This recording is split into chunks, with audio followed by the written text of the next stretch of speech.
Halo? Aha, já jsem to neměl zapojený.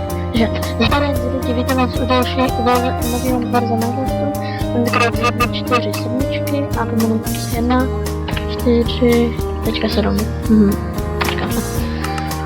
Vařivá ukázka. Způsoby, předvolby. Ložit, no. Odstranit. OK? To je naše čtyřka. Ne. Takže toto je 1.4.7, prostě nová verze Minecraftu. A to je taková zkoumání, nevím co je tady, tam, a mohu hledat češtině, protože nevím co, jak se jmenuje. Oh my god.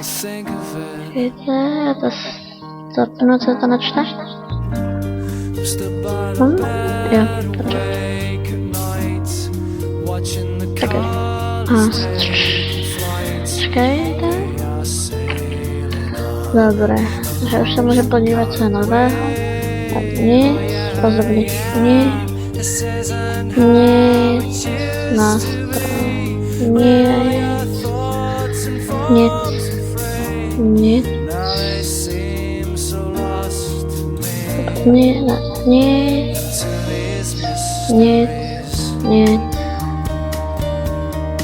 nic,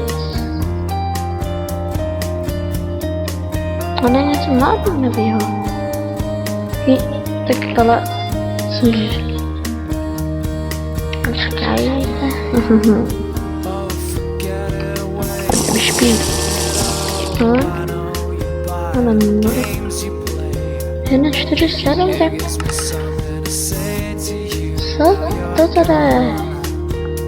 1.4.7 to je, ale co tam je nevěhal jako?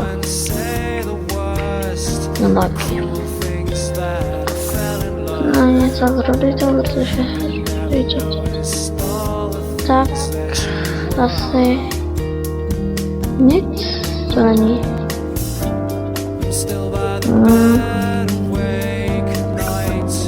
Tak, ale to je divný.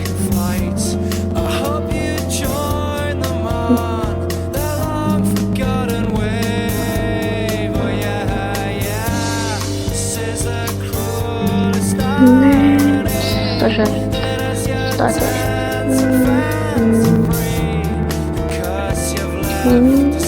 Ne. Tak teda nic nového není. Nové přidání moby? Asi ne, tak to je divný, tak to teda